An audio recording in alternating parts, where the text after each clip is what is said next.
So in this lecture we're going to look at a harder version of regression, hence the title Harder Regression. But because we're looking at probabilities, perhaps a better title for this lecture would be Probability Regression. But for whatever reason, that name isn't widely used. And the key observation here, if you think back to high school maths, is that probabilities have to lie between 0 and 1. So that seems absolutely boneheadedly simple, but is really important for how these models are constructed. So probabilities have to lie between 0 and 1. 0 is essentially impossible. 1, the thing is almost inevitable. And this simple observation actually is really important, because what this means is that the y variable in a regression model has to be both positive and to lie between 0 and 1. So if I tell you that an estimated probability is -5, then clearly something has gone wrong somewhere. And assuming that I've got all my faculties, equally a probability cannot be bigger than 1. So for instance, probability 1.2 would again be a sign of somebody who's absolutely barking mad.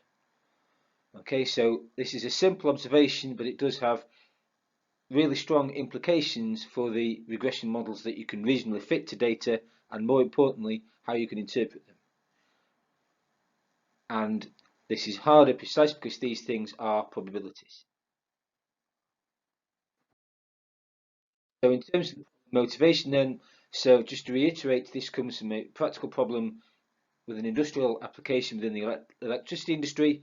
So in the last lecture we tried to investigate how the average customer satisfaction score depends on the region of the survey respondent, and in this lecture we're going to explore a related problem.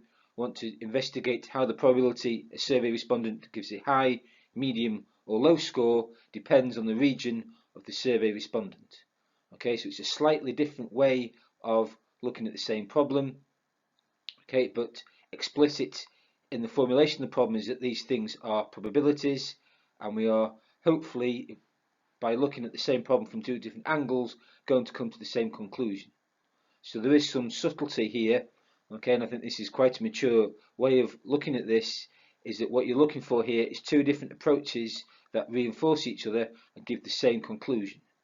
Okay, so it's important here to have two different approaches that both lead to the same outcome. So the result of this is that hopefully your findings are more robust, and you can have more confidence that you're actually getting to the right conclusions. Okay, so we've got two different approaches here, both measuring the average customer satisfaction score and determining these probabilities, and we expect hopefully that these will both give us the same conclusions. So just to recap then, so what we've got in terms of our data set is data from the website TripAdvisor with scores rating different hotels. Scores themselves take the values 1 to 5, and here what we're going to do is break these down into different categories. So high scores in the range 4 to 5, medium scores which take the value 3 out of 5, and low scores which take the value 1 to 2 out of 5. Okay, so there's nothing difficult at this point, it's just simply trying to carve up this information in as simple a way as possible, so that it becomes easier to communicate what's going on with this data set. And what we want to do is try and investigate what the probability is of being in these different categories, and how this depends on the region of the survey respondent. So we found some suggestion of a regional effect when we looked at the average customer satisfaction scores. Equally, we want to see if this is still the same regional effect once you try and estimate the probabilities of getting a high score, a medium score, or low score. Okay, so this is precisely looking at the other side of the coin, and we want to see if this regional effect still exists if you reformulate the problem in a slightly different way here and wish to calculate the probability of being in one of these three categories.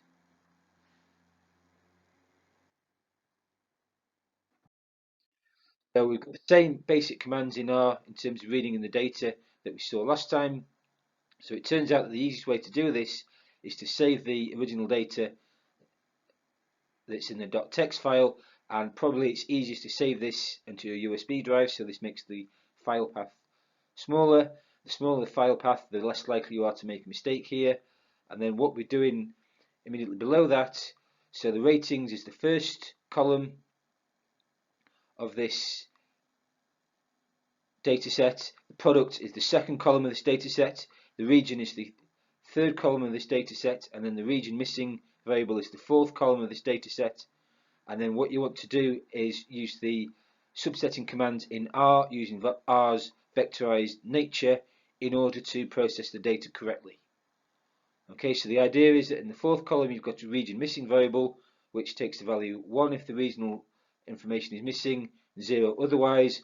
So what we're doing at the bottom half of the slide is just restricting to the data where you have got this regional data available. So you're restricting there to the rating variable when the region missing variable is less than 1, and same for the product and for the region. And it's really important here with a data set of appreciable size to have something like R that's got a formal programming language. It's easier to manipulate than alternatives such as Microsoft. So R is very useful here, very convenient when dealing with this large data set, precisely because you can use the command line. You've got this extra layer of precision compared to if you're just using point and click in Excel. And the idea is that in R you can generate this sequence of high values using there, for instance, high goes to 1 times rating is greater than 3. And then similarly you can calculate values for the medium scores and for the low scores. So in order to generate the sequence of median values, use median goes to 1 times rating double equals to 3. So that double equal sign has some meaning in terms of formal logic. Okay, and this is just an easy way of translating from logic commands into numbers, and if the thing's in numbers it's easier to manipulate in R. And then the low values are generated by setting low goes to, it should say, 1 times rating less than 3. So in each case this gives a sequence of values that take the value 1 if the observation belongs to that category and 0 otherwise. And again what this is trying to do really is phrase this logical information in numerical terms, because it is easier to manipulate and to deal with this thing in a computer if information is in numerical format rather than purely logical format. In terms of mathematical motivation then, so the linear regression models that we talked about in the last lecture have this general form shown by the first equation there, y equals b to 0 plus b to 1x1 plus all the way up to b to p xp. And then if you have probability regression, essentially what happens is some function of the probability y is equal to the regression bit instead. Okay, and so the first equation is just the special case of the second one if f of y is just equal to y. So the basic idea is that for both these equations 1 to 2, the right hand side of these equations can take either positive or negative values depending on the values of x and beta, but genuine probabilities must lie between 0 and 1. So what happens in order to make sure that this happens and this constraint is enforced, the function f in equation 2 is known as the link function, and what this is trying to do is just to literally link the regression part of the model to the probability calculation. So the reason you have to do this, I'll show you the graph in the next slide, but the reason you have to do this is that you have to enforce this constraint that probabilities have to be greater than or equal to 0, but at the same time less than or equal to 1. Okay, and unless you enforce that constraint with this link function, you can end up getting slightly strange estimated probabilities.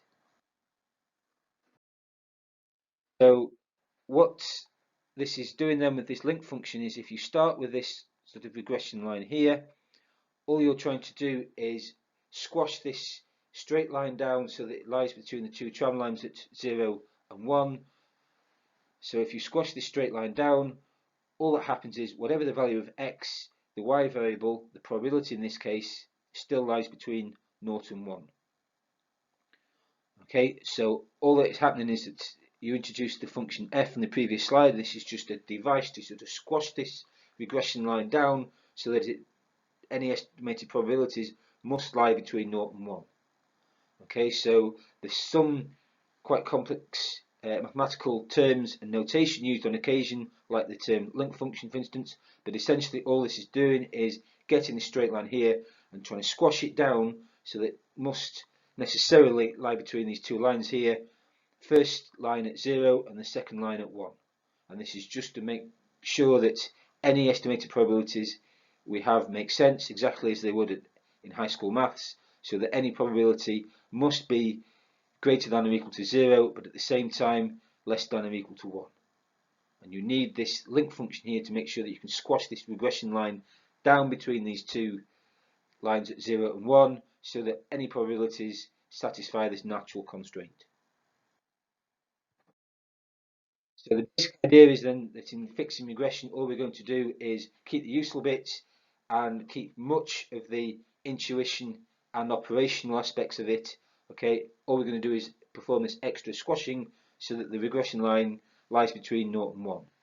So the slightly naff way of expressing this is we're not going to throw out the baby with the bathwater. So we keep the regression bit, and this regression line there, beta 0 plus beta 1 x1 plus all the way up to beta p xp, that can take values in minus infinity, infinity. So you need this link function f to squash this equation down so that the line on the previous slide lies between 0 and 1, and we have sensible estimated probabilities. Now, if you do this in the right way, as we're going to do in this lecture, much of the interpretation and the statistical tests stays exactly the same. There are, however, slight nuances in terms of interpretation, okay, but it is very slight. So, for instance, if beta I is greater than 0, then the interpretation would be as xi increases, the probability increases. Note you've now got an extra probability bit, but most of the same interpretation is exactly as it was before. And for instance, if you had beta I less than 0, then the basic idea would be that as xi increases, the probability decreases. Okay, so just to say it's exactly the same as before, except you've just got this extra probability bit. So logistic regression is the first approach that we're going to explore in terms of regressing or explaining probabilities. And all it is a mathematical device to make sure, as in a couple of slides ago, you can squash probabilities to lie between 0 and 1. So suppose you have a logistic regression model. What you have is you set log of the probability over 1 minus the probability equal to the regression bit.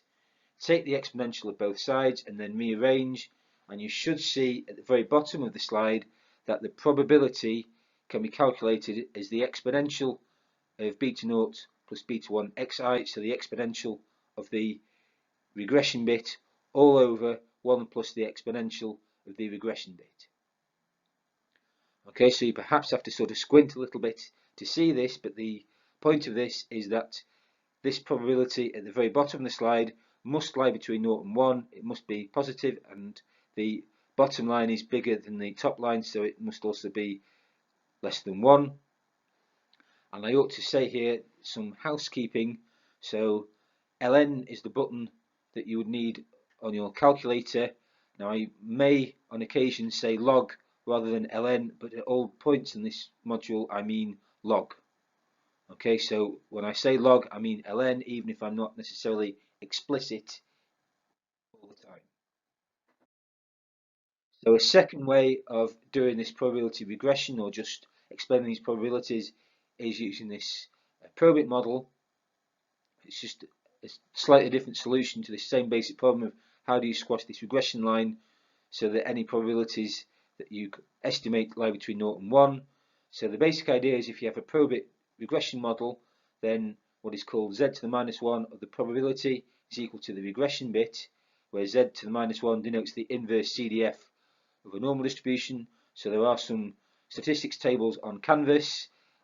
If you are computing these rather than just calculating these by hand, the R command needed for z to the minus 1 is qnorm.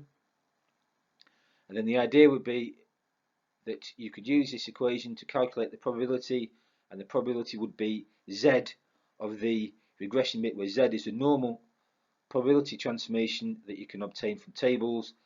That's the name, the reason for the name of the model.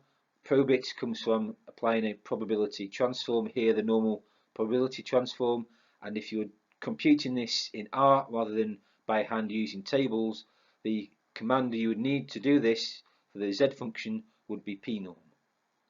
Okay, but this just gives you a slightly different way of squashing down the regression lines and estimating sensible probabilities.